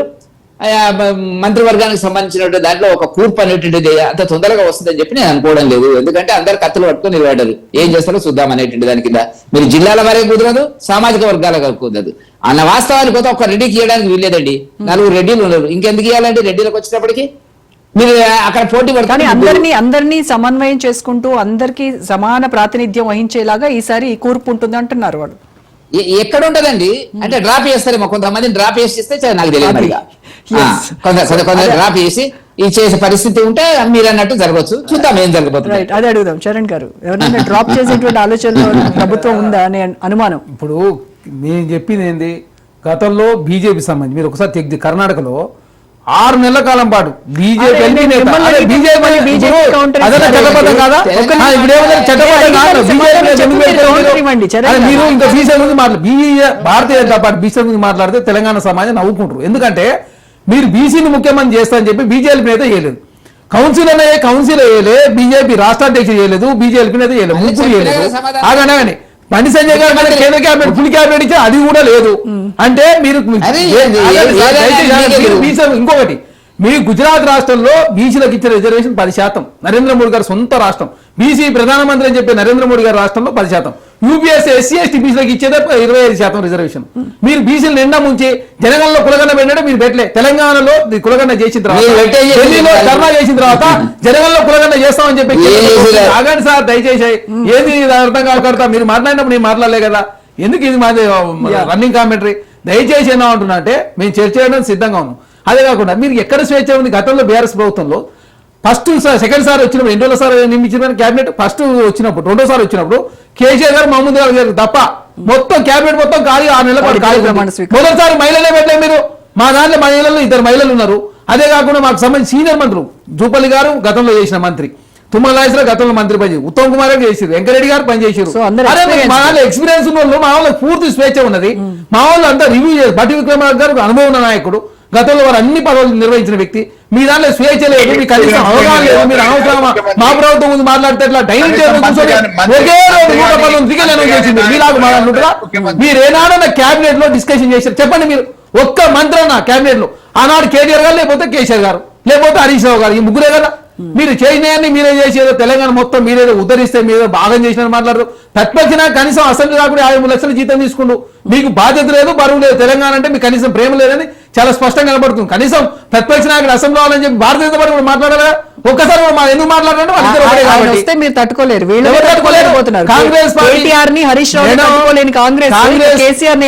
కాంగ్రెస్ పార్టీ ఎక్కడ ప్రశ్నిస్తుందో, కాళేశ్వరం అయ్యా 1,02,000 కోట్లు ఖర్చు పెట్టినా మరి ఏమైంది? కుంగిపోయింది, కూలిపోయింది. మా శ్రీశైలం ఎట్టుంది, మా నాగార్జున సాగర్ ఎట్టుంది, మేము కట్టినటువంటి జూరాలు ఎట్టుంది, మేము కట్టినటువంటి శ్రీపాద ఎల్లంపల్లి ఎట్టుందని చెప్పి కాంగ్రెస్ ఎక్కడ అడుగుతుందో? నువ్వు చేసే రుణమాఫీ కాంగ్రెస్ ప్రభుత్వాన్ని చెప్పకపోయినా కాళేశ్వరం కమిషన్ కి అయితే వాళ్ళు చెప్పాల్సిన రోజన్నా ఎడ్యుకేషన్ రివ్యూ చేసిన రాజాన్ని మీరు తీసేసింది. రాజాని కారణం లేకుండా డిప్యూటీ సీఎం తీసేసారు, ఇటలాండ్ గారు తీసేసింది. మీరు మాట్లాడితే ఎట్లా అంటే ప్రజాస్వామ్యం గురించి మాట్లాడితే తెలంగాణ సభ నవ్వుకుడు. మొన్నంటూ కేటీఆర్ గారు ప్రజాస్వామ్యం మా పార్టీ ఉందని చెప్తున్నాడు. ప్రజాస్వామ్యం మీ పార్టీ లేఖలు రాసి కవితను సస్పెండ్ చేయాలంటున్నారు. అసలు కవితని నడిపించేది, ఆ స్క్రిప్ట్ మొత్తం డైరెక్షన్ చేసేది రేవంత్ రెడ్డి అని నాకేమైనా సంబంధం ఉంది? మీరు ఏమన్నారు? రేవంత్ రెడ్డి గారే కథ కర్మక్రియ లేఖ రిలీజ్ చేసినారు. కలవకుండా నేనే రాసిన చెప్పి ఒప్పుకున్నారు కదా. ఆ దయ్యాలు ఎవరు మరి? ఆ దయ్యాలు ఎవరు అంటే దయ్యాలు దేవుని దగ్గర దయ్యాలు ఉంటారు చెప్పండి? దేవుని దగ్గర దేవుని దయ్యాలు ఉండరు. దేవుడే దయ్యాలు చెప్తారు కదా. మరి మీ అయ్యా మరి దయ్యమా దేవుడే చెప్పండి మరి? Right, okay. మల్లయ్య గారు, ఇప్పుడు ఏ అనుభవం లేని రేవంత్ రెడ్డి గారు ముఖ్యమంత్రి ఉండొచ్చు. పరిపాలన రేవంత్ రెడ్డి గారు 4 సభల పోయినా ZPTC, MLC, MLA, MP, PCC వరకు పోయిండు, పీసీ పోయిండు. ఎక్కడ అనుభవం కావాలి? మంత్రిగా చేయలేదు కదా. చేయాలంటే కామన్ సెన్స్ రాజకీయాల నుంచి వచ్చిండు. ఆయన చెప్పేది అదే. వాళ్ళ ఒక్కసారి కూడా మంత్రిగా చేయబెట్టి 3 శాఖలు పెట్టుకుని ఎలా? మేడం మేము మా ముఖ్యమంత్రి ఎన్ని సార్లు మనం మాట్లాడదాం. మీ ముఖ్యమంత్రి ఏదైనా రివ్యూ చేసిన అర్థం కాకడతా ఎవరు ప్రతిపక్షంలోనే కూతురు కూడా టైం ఇస్తున్నారు కేసీఆర్ గారు. విందాం మల్లయ్య గారు ఎట్లా మాట్లాడుతున్నారు? ఇప్పుడు కనీసం ఒక పిల్లర్ కుంగిపోతే దాన్ని రిపేర్ చేయటం చేతకాకపోయే, ఎస్ఎల్బిసిలో 8 మందిని చచ్చిపోతే కనీసం శవాల్ని బయటికి తీయటం చేతకాకపోయే మీ ప్రభుత్వానికి, మీ మంత్రులకి. మీరు కూడా ఈ రోజు మాట్లాడితే ఎట్లా పరిపాలన గురించి? కుంగిపోయిన పిల్లల్ని బాగు చేయలేకపోతుంది, సముద్రంలోకి నీళ్లు బాయే, రైతుల పంటలు పొలాలు ఎండిపోయే, చచ్చిపోయిన కుటుంబాల శవాలు బయటికి తీయకపోతే ఇంతవరకు ఆ కుటుంబాలను పట్టించుకుని దిక్కులేకపోయాయి. మీరు మామూలుగా సమర్థత గురించి, పరిపాలన నైపుణ్యత గురించి మాట్లాడితే ఎట్లా? ఇవాళ ప్రజలు ఏమనుకుంటారో చూడుర్రి, మాట్లాడుకోవడానికి సమర్థించుకోవడానికి చాలాసేపు లెక్చర్ ఇవ్వచ్చు, లెక్చర్ ఇవ్వడానికి ఏముంటది? కానీ వాస్తవం ఏం జరుగుతుందనేది ఆలోచన మీరేమో చేయాలి. కుంగిన పిల్లర్ కి రిపేర్ ఎందుకు చేయలేదని అంటున్నారు. అసలు పిల్లర్ ఎందుకు కుంగింది, దాని వెనక ఏం కథ నడిచింది అని కాంగ్రెస్ అడుగుతోంది. ఇప్పుడు ఇంత పెద్ద ప్రాజెక్టులో చిన్నవి మొన్నవి లోపాలు జరిగితే వాటిని సర్దిద్దుకోవాల్సిన అవసరం ఉంటదండి. ఒక ఇల్లు కడితేనే మామూలుగా చిన్నయో మొన్నయో లీకేజీలు ఉంటాయి, ప్లంబర్ ఇష్యూ ఉంటది, ఎలక్ట్రిసిటీ ఇష్యూ ఉంటది, వాటిని మామూలుగా మనం సర్ది చేసుకుంటాము. మరి ఎన్నిట్లలో కాలేదు, ఎన్నిసార్లు కాలేదు, డ్యాములు కడుతుంటే కూలిపోయినాయి ఉన్నాయి. మన మామూలుగా ఢిల్లీలో ఫ్లైఓవర్ కూలిపోయింది. ఇటువంటి చిన్నవి మొన్నవి జరిగినప్పుడు ఆ జరిగిన వాటిని సర్దిద్దుకోవాల్సిన బాధ్యత ఉంటది. రైట్. సో కవితని సస్పెండ్ చేస్తారా? మిగతా అక్కడ బీఆర్ఎస్ లో ఇదివరకు ఈ రకంగా పార్టీ నిబంధనలను ఉల్లంఘించినటువంటి నేతలకు ఏ రకమైనటువంటి పార్టీని ధిక్కరించలేదండి, వాళ్ళు పార్టీని ధిక్కరించలేదు. పార్టీలో వారి అభిప్రాయాన్ని వ్యక్తం చేశారు. అది అంతర్గత ప్రజాస్వామ్యం. పార్టీలో జరుగుతున్న దాని మీద సమీక్ష జరిగినప్పుడు అధ్యక్ష హోదాలో ఉన్నోళ్ళు అందరి అభిప్రాయాలు తీసుకున్న తర్వాత నిర్ణయం అనేది అధ్యక్ష హోదాలో ఉన్నోళ్ళు తీసుకుంటారు. జరిగిన రజతోత్సవ సభలో ఉన్న చిన్న మొన్న లోపాలు గాని వేరే విషయాలు గాని ప్రజలు అనుకుంటున్నది గాని కార్యకర్తలు చర్చించుకుంటున్న విషయాన్ని అధ్యక్షుడి హోదాలో ఒక కుటుంబ సభ్యురాలుగా పార్టీ శ్రేయస్సు కోరి వారి దృష్టికి తీసుకుపోయారు. దాంట్లో తప్పేముంది? ఏమైనా విభేదించిరా, వ్యతిరేకించిరా, లేకపోతే పార్టీ అధిష్టాన అభిప్రాయాన్ని వ్యతిరేకించి ఇంకేదైనా మామూలుగా ధిక్కరించిన స్వరమే వినిపించలే కదా. అంటే వారి అభిప్రాయాన్ని రజతోత్సవ సభ గురించి మాట్లాడితే మరి కేసీఆర్ దేవుడు కానీ ఆయన చుట్టూ దయ్యాలు ఉన్నాయని ఎందుకు చెప్పారు? అదేమి రజతోత్సవ సభకు సంబంధం లేదు. లీక్ అయింది అంటే నేను కాన్ఫిడెన్షియల్ గా రాసిన ఉత్తరం అది. నేను సొంత కూతుర్ని నా ఉత్తరమే బయటికి లీక్ అయిందంటే సామాన్యుల పరిస్థితి ఏంది? కాబట్టి పక్కన దయాలు ఉన్నారు అని చెప్పేసి వారి ఆవేదనను వ్యక్తం చేసేది. డెఫినెట్ గా మామూలుగా ఎక్కడి నుంచి వచ్చింది ఏంది అని అనేది ఈ రోజు కాకపోతే రేపు బయటపడుతుంది కదా. కంపల్సరిగా ఆ దోషులు ఎవరు అనేది తేలుతారు. మేము కూడా పార్టీ పరంగా ఎక్కడి నుంచి ఏంది, ఈ సమాచారం ఎందుకు బయటకు వచ్చింది ఏంది అని అనేది తప్పకుండా తెలుసుకుంటాం. ఓకే. సో చరణ్ గారు, మేడం ఇక్కడ ఆలనేంద్ర గారు ఏం మాట్లాడి సస్పెండ్ చేశారు? డాక్టర్ రాజయ్య గారు హాస్పిటల్ విజిట్ చేస్తుంటే హాస్పిటల్ మమ్మల్గా విజిట్ చేస్తుంటే సస్పెండ్ చేశారు. ఈటల ఏం మాట్లాడారు? మేము కూడా పార్టీ పెట్టినప్పుడు వచ్చినా మేము కూడా భాగస్వాములు అంటే సస్పెండ్ చేశారు. కవిత గారు మాట్లాడిన దాంట్లో ఈటల గారు కావచ్చు, మిగతా వాళ్ళు కావచ్చు, విజయశాంతి గారికి ఏం మాట్లాడలేదు. తెలంగాణకు మద్దతు ఇచ్చినందుకు సస్పెండ్ చేశారు. మరి డి శ్రీనివాస్ గారిని సస్పెండ్ చేశారు, ఏ చంద్రశేఖర్ గారిని సస్పెండ్ చేశారు, రవీంద్ర నాయక్ గారు ఎవరిని సస్పెండ్ చేయలే. అంటే కల్వకుంట్ల కుటుంబానికి ఒక న్యాయం, మిగతా వాళ్ళకు ఒక న్యాయం ఉంటుందని చెప్పేసి బీఆర్ఎస్ పార్టీలో చర్చించుకుంటారు. అంతర్గత ప్రజాస్వామ్యం, ఈ పార్టీ ఇప్పుడు అంతర్గత ప్రజాస్వామ్యం గురించి మాట్లాడితే తెలంగాణ సమాజం నవ్వుకుంటారు. ఎందుకంటే ఇంకా కేసీఆర్ గారి దగ్గర ప్రశ్నలు మీరే ఉన్నాయి, ఆ ప్రశ్నలకు సమాధానం చెప్పలేదు. BRS party, Bharatiya Janata party గతంలో లోపాయికర ఒప్పందం జరిగిందని చెప్పేసి చాలా సందర్భాల్లో మా ముఖ్యమంత్రి గారు మాట్లాడారు. ఇప్పటివరకు దానికి సమాధానం చెప్పలేదు. తెలంగాణ సమాజానికి మన కల్వకుంట్ల కవిత గారి లేఖ ద్వారా చాలా స్పష్టంగా తేలిపోయింది. అదే కాదు, మీరు చూడండి డిఎంకే సంబంధించి అలిగిరి గారు పంచాయతీలో స్టాలిన్ సైడ్ తరలిపడ్డారు. ఇక్కడ లల్లు ప్రసాద్ యాదవ్ సస్పెండ్ చేసి తేజస్వి యాదవ్ సైడ్ నిలబడ్డాడు. ఇప్పుడు కేటీఆర్ గారి సైడ్ నిలబడతారా, కవిత గారి సైడ్ నిలబడి తెలుసుకోవాల్సిన అవసరం వచ్చింది. ఇక్కడ మేము చెప్పింది ఒట్టి 4 ఎగ్జాంపుల్. షర్మిల గారి విషయంలో షర్మిల, అదేవిధంగా జగన్మోహన్ రెడ్డి షర్మిల సైడ్ విజయలక్ష్మి గారు నిలబడరు. ఇక్కడ స్టాలిన్ గారి సైడ్ అదేవిధంగా అక్కడ నిలబడ్డ సందర్భం. అఖిలేష్ యాదవ్ సైడ్ ములాయం సింగ్ యాదవ్ నిలబడ్డారు, లల్లు ప్రసాద్ యాదవ్ తేజస్వి యాదవ్ సైడ్ నిలబడ్డారు. మీరు కల్వకుంట్ల కుటుంబంలో కేటీఆర్ గారి సైడ్ నిలబడతారా, కవిత గారి సైడ్ నిలబడతారా అనేది తెలియపోతుంది. ఇవాళ ఆరిపోయేది కాదు ఇది. మీరు చూస్తారు ఇంకా రావణ కాష్టం రాలుతూనే ఉంది. అదే కాకుండా హరీష్ రావు గారి ప్రయారిటీ ఆనాడు ఈటల గారు సస్పెండ్ చేసినట్టు పెరిగింది. మరొకసారి కల్వకుంట్ల కవిత రూపంలో పెరిగింది. కాబట్టి 2 గంటల పాటు కేటీఆర్ గారు హరీష్ రావు గారు ఇంటికి పోయిండు, కేసీఆర్ గారు ఫామ్ హౌస్ తెచ్చుకొని మాట్లాడండి. ఎక్కడ చేజారిపోతాడో ఎవరు కూడా భారతీయ జనతా బోరిగా భారతీయ జనతా పేరు పొత్తైనప్పుడు భారతీయ జనతా ఎందుకు పోతారు? కేసీఆర్ గారు ఈ లేఖను బయట పెట్టినని చెప్పి కల్వకుంట్ల కవిత గారు మదన పడతా ఉంది. ఆ దయ్యాలు అనేది 3 ఉండరని చెప్పేసి ఆమె చెప్పారు అక్కడ. ఇక అన్ని కూడా బయట తెలంగాణకు పట్టిన దయ్యమే రేవంత్ అంటున్నాడు. మేడం దయ్యమా మేము దేవుడా ఏదనేది రాష్ట్ర ప్రజలు నిర్ణయం చేస్తారు.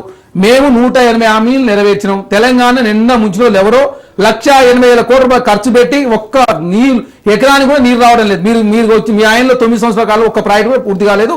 కనీసం వాటర్ అలిగేషన్ జరగలేదు. నిన్ననే చాలా స్పష్టంగా కేంద్ర వాటర్ డిపార్ట్మెంట్ ప్రకటించారు. 1,80,000 కోట్ల రూపాయలు ఖర్చు పెట్టి 1 ఎకరా కూడా బారలేదు. మీరు కట్టిన 1,02,000 కోట్ల ప్రాజెక్ట్ కాళేశ్వరంలో 1 ఎకరా బారకుండా తెలంగాణ అగ్రగామిగా మిగిలింది. ఎట్లా వచ్చిందో చెప్పండి. దాని సమాధానం చెప్పకుండా మీరే తెలంగాణ మొత్తం మీరే చేసినట్టు, తెలంగాణ మీరే ప్రాజెక్ట్ కట్టినట్టు మీ ప్రాయల మూలంలో తెలంగాణకు వరి సాగైనట్టు ఆ వరి అగ్రగామి ప్రచారం చేసుకున్నారు కదా. మీరు ఇంకోటి కార్ రేసింగ్ ద్వారా 54 కోట్ల రూపాయలు విదేశీ అకౌంట్లో పంపించి కార్ రేసింగ్ నిర్వహించలే. అందాల పోటీల సమయం 200 కోట్లు అయినాయి, ₹1,00,000 రూపాయలు పెట్టి ఏదో భోజనం పెట్టారని చెప్పి మాట్లాడితే తెలంగాణ సమాజం హర్షిస్తారు. 18,000 రూపాయలు భోజనం, అందులో 40% డిస్కౌంట్ ఇచ్చారు. అందాల పోటీలకు సంబంధించి రాష్ట్ర ప్రభుత్వం ఖర్చు పెట్టి 7 కోట్లు, టూరిజం డిపార్ట్మెంట్ 7 కోట్లు, 14 కోట్లు, నిర్వాహకులు 14 కోట్లు ఖర్చు, మొత్తం ఖర్చు 28 కోట్లు. మీరు మాత్రం ఏది కార్ రేసింగ్ నిర్వహించకుండా 54 కోట్ల రూపాయలు విదేశీ అకౌంట్లో పంపించచ్చు. ఎందుకంటే తెలంగాణ సమాజం తప్పదారి పట్టించేది. మేము కూడా అన్నిటి సమాజం చెప్తాం. గతంలో ఏమనుకుంటారు బీఆర్ఎస్ పార్టీలు, మాకే అన్ని తెలుసు, ఇంకా తెలంగాణ మేమే బాగు చేసినాం, మేము మాట్లాడతాం. జిహెచ్డిపియా, విద్య, వైద్యం, చేద్దాం అన్ని మేము చర్చ చేస్తాం. ప్రభుత్వం 17 గంటల పాటు అసెంబ్లీ నిర్వహించిన చరిత్ర కాంగ్రెస్ పార్టీది. రైట్ అండి, ఓకే. సో వెంకటరెడ్డి గారు, బీజేపీ బీఆర్ఎస్ లోపాయికారి ఒప్పందం, ఇక బీఆర్ఎస్ నుంచి ఎవరైతే బహిష్కరించబడతారో లేకపోతే రాజీనామా చేస్తారో వాళ్ళక్కడ నుంచి బీజేపీకి వచ్చేటువంటి ఛాన్స్ లేదు, ఎందుకంటే రెండు ఒకటే కదా అని. ఇప్పుడు ఒక్కటి మేడం, 2014 నుంచి 2018, 2023 జరిగినటువంటి 3 ఎన్నికల లోపల కాంగ్రెస్ సభ్యులు బీఆర్ఎస్ లో చేరినారు, బీఆర్ఎస్ సభ్యులు కాంగ్రెస్ లో చేరినారు. వాళ్ళకి మెనమామల సంబంధం ఉంది. 2004 రాజశేఖర రెడ్డి దగ్గర నుంచి కూడా వాళ్ళ 2 పార్టీలకు పుట్టిల్లది. వాళ్ళు మాట్లాడుతున్నారు. మేము ఎప్పుడైనా బీఆర్ఎస్ తో గానీ కాంగ్రెస్ తోను గానీ మేము పోటీ చేసినటువంటి అవగాహనలో ఉన్నటువంటి పరిస్థితి లేదు. ఎంత మాట్లాడినా చరిత్ర అది. నెక్స్ట్ ఎలక్షన్స్ కి మాత్రం ఖచ్చితంగా అదే జరగబోతుంది. కోణంలోనే కవిత ఉత్తరం వెనకాల ఉన్నది రేవంత్ రెడ్డి గారు. వాళ్ళకు పాత వ్యాపార సంబంధాలు ఉన్నాయి. జయపాల్ రెడ్డి గారి కుటుంబ సభ్యులు, కవిత గారు, వీళ్ళంతా కలిసి వ్యాపారం ఇప్పుడు కూడా వాళ్ళకు ఉన్నటువంటి పరిస్థితుల్లో ఉన్నటువంటిది. దాని వెనకాల ఆ పార్టీని చీల్చడానికి రేవంత్ రెడ్డి గారు చేస్తున్న ఎత్తుగడలో ఒక భాగం అని చెప్పి అందరూ భావిస్తున్నటువంటి ఒక సందర్భము. రెండవది, మంత్రివర్గ విస్తరణకు వచ్చేటప్పటికి మంత్రివర్గ విస్తరణ చేయండి, అదొక్కటి వదిలేయండి. అది మీకు నేను చెప్పినా మీకున్న ఇబ్బందులు మీకున్నాయి, మీరు చేసే ధైర్యం లేదు. రేవంత్ రెడ్డి చేయలేడు. రేవంత్ రెడ్డికి కావాల్సింది ఏంటి? నా ముఖ్యమంత్రి పదవి ఉంటే చాలా అనేటువంటిది. మిగతా మంత్రుల పరిస్థితి ఎట్లా ఉందంటే మా మంత్రి పదవులు ఉంటే చాలా. ఊహించని అనుకోకుండా వచ్చిన పరిస్థితి లోపల వాళ్ళు ప్రభుత్వాన్ని ఏర్పాటు చేసింది తప్ప వాళ్ళకి జన్మలో కూడా 40 సీట్ల కంటే ఎక్కువ వచ్చే పరిస్థితి లేదు అనేటువంటిది బట్టి విక్రమార్క గారు వాళ్ళు ఇచ్చినటువంటి ఆనాడు ఇచ్చినటువంటి రిపోర్ట్లో మనకు ఉన్నటువంటి ఒక స్పష్టత. కాబట్టి వీళ్ళంతా కూడా మంచి మంత్రులు, సీనియర్ మంత్రులు తీసుకున్న మాట వాస్తవం. కొత్త వాళ్ళని రాణిస్తలేరు. నామినేటెడ్ పోస్టులు ఏం చేస్తున్నారు మేడం? దానికి ఏం అభ్యంతరం ఉంది? నామినేటెడ్ పోస్టులు ఇవ్వచ్చు కదా. అన్ని ఒకటేసారి ఇస్తామని అంటున్నారు. ఒకటేసారి అంటే నిస్సహాయ పరిస్థితులు ఉన్నారు. చేసే పరిస్థితిలో మీరు లేరు. మీ పార్టీ 2, 3 ముక్కలు 4 ముక్కలు అవుతుంది. మీరు చేయమనండి చూద్దాం. మీరు ఏం చేస్తారు? మళ్ళీ మనం చర్చకు వస్తాం కదా. ఏమనండి? Without Rajagopal Reddy cabinet form ఏమనండి చూద్దాం. చెయ్యలేరు. రాజగోపాల్ రెడ్డి, కోమటిరెడ్డి వెంకటరెడ్డి, మరి ఆ జిల్లాకి 3 అంటే ఏ ప్రాంతానికి మా జిల్లాకి హైదరాబాద్ రంగారెడ్డికి ఎవరు ఇవ్వాలా? కాబట్టి అక్కడికి వచ్చినప్పటికి ఏంటంటే ఆదిలాబాద్కి వచ్చినప్పటికీ ప్రేమసాగర్ రావు ముందు నుంచి ఉన్నటువంటి వ్యక్తి, వివేక్ గారు మధ్యన వచ్చినాడు. అనేక పార్టీలు మారి ఈ పార్టీ ఆ పార్టీ అని చెప్పి వచ్చినాడు. ఏ పార్టీ గెలిస్తే ఆ పార్టీలోకి వచ్చినాడు. అక్కడ సమస్యలు ఉన్నాయి. నేరుగా వాళ్ళు విమర్శించుకుంటున్నటువంటి సందర్భం కనపడుతున్నటువంటిది. కాబట్టి ఇవన్నీ చాలా తలనొప్పి సమస్యలు ఉన్నాయి. లేకనే అవన్నీ ఏదో మా పోతున్నాడు. అసలు మీరు ఇంటర్వ్యూ ఇస్తావో ఏదో చూడండి. మీరు కేసీ వేణుగోపాల్తో మాట్లాడినాడు. సరే, కేసీ వేణుగోపాల్ ఎప్పుడు కూడా అవైలబుల్ ఉంటాడు, మాట్లాడతాడు. మీరు మాట్లాడి సార్తో మాట్లాడాలని ఉంటాడు. సార్ అంటే రాహుల్ గాంధీ గారు. ఆయన మాట్లాడి ఫైల్ క్లియర్ చేస్తారా లేదా? చేస్తే మంచిదే, ప్రజలకు ఉపయోగపడుతుందని మేము కోరుకుంటున్నాం. కానీ అంత సులభంగా కాంగ్రెస్ విస్తరణ, మంత్రివర్గ విస్తరణ జరుగుతుందని చెప్పి భారతీయ జనతా పార్టీ భావించారు. అది వాళ్ళకి సొంత విషయం. అది నేను అడుగుతున్నది ఏంటంటే, ప్రజలకు ఇవ్వవలసినటువంటి ఏవైతే పనులు ఉన్నాయో విధానపరమైన నిర్ణయాలలో మంత్రులు చకచకా నిర్ణయాలు చేయాలా? హోమ్ మినిస్టర్ అనేక సందర్భాల్లో ఉన్నది. హోమ్ మినిస్టర్ రివ్యూ చేయాలండి. 4 రోజులకు ఒకసారి రివ్యూ ఉంటుంది. అన్నిటికంటే ముఖ్యమైనది ముఖ్యమంత్రి గారికి టైమే లేదు.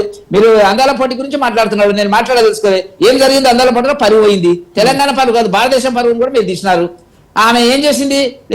బ్రిటన్ కు సంబంధించినటువంటి మిస్ ఆమె చెప్పింది ఏంటి చెప్పండి? దాని మీద ఎంక్వైరీలు వేసుకున్నారు. దీంతో దరిద్రంగా, అవమానకరంగా పరిపాలన చేయలేనటువంటి నిస్సహాయ పరిస్థితుల్లో మీరుండి పరువును పోగొట్టినటువంటి పరిస్థితుల వల్ల ఎక్కడైనా జరిగిందండి ప్రపంచంలో? ప్రపంచ స్థాయి పోటీలో ఇట్లాంటి పరిస్థితి జరిగిందా? మీరు చేసినారు. మీకు ఏదో టూరిజము అది ఇది అనేటువంటిది. మరి కాబట్టి ఇప్పుడు వాటికి సమాధానం చెప్పండి. కమిషన్ ఎందుకు వేసినారు పోలీస్ ఆఫీసర్లతోనే? ఏమొస్తున్నది మీడియాలో? మన తెలంగాణ ఇజ్జత్ పోయింది కదా మీరు చేసినటువంటి కార్యక్రమానికి. చెప్పండి. ప్రభుత్వానికి ఏమైనా సంబంధం ఉంటుందో నాకు అర్థం కాదు. ఏది పడుతుంది నాకు అర్థం కాదు. ప్రభుత్వం ఓన్లీ ప్రొడక్షన్ ఆగానే మీరు మస్తు మాట్లాడతారు. భారత ప్రభుత్వం ఎందుకంటే కనీసం మీరు అర్థం చేసుకుంటే ఏది పడుతుంది మాట్లాడతారు. ఆ వీడియో బయట పెట్టింది కదా నిర్వాహకులు. మీకు అప్పుడేమన్నా మీరు మాట్లాడలేదు దాని మీద? ఎందుకంటే అనవసరంగా ఏదో తల్లిదండ్రులు బాగాలేదు పోయిన తర్వాత ఆమె రిలీజ్ చేస్తారు. కరెక్ట్ అవుతుందా? నాకు అర్థం కాదు. మీరు వచ్చిన మాట్లాడలేదు. దయచేసి వయసులో పెద్దవాళ్ళు మీరు ఏందో నాకు అర్థం కాదు. తెలంగాణ ఇద్దరు మీరు తీస్తున్నారు, భారతీయ జనతా పార్టీ తీస్తుంది. మరి నాకు అర్థం కాదు, మీరేమన్నా కాదు, మీరేదో బాగా మాట్లాడుతారు. ఇద్దరు కేంద్ర మంత్రులు తెలంగాణకి ఏం తీసుకొచ్చారు చెప్పండి. మరి మీరు పెద్ద మాట్లాడుతున్నారు మంత్రివర్గం గురించి, దీని గురించి. మీరు దయచేసి తెలంగాణ అదే దయచేసి ఆపండి. మీరు బాగానే మాట్లాడారు, ఏదో చేస్తే ఏదో దొరికింది మాట్లాడుతున్నారు. కేంద్ర మంత్రులు తెలంగాణ భారతీయ జనతా పార్టీ వెంకటరెడ్డి గారు ఏం చెప్పాలి. మరి ఇద్దరు కేంద్ర మంత్రులు పైసలు ఏదైతే నిన్న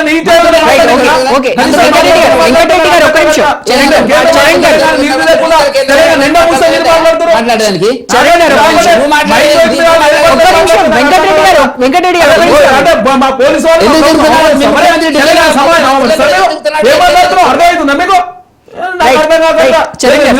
మీరు అక్కడ ఏదో ఆమె బయట విదేశాల పోయిన తర్వాత ఏదో వీడియో రిలీజ్ చేస్తే అదే కరెక్ట్ మాట్లాడుతున్నారు.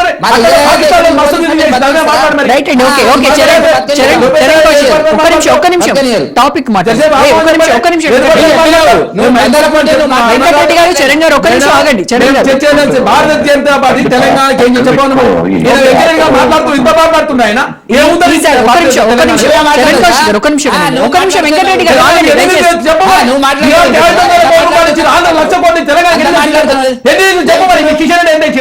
చరణ్ గారు ఈసారి రాహుల్ గాంధీ చరణ్ గారు ఒక నిమిషం ఆగండి దయచేసి. వెంకటరెడ్డి గారు అంటే తెలంగాణ మహిళలు ఒక్క నిమిషం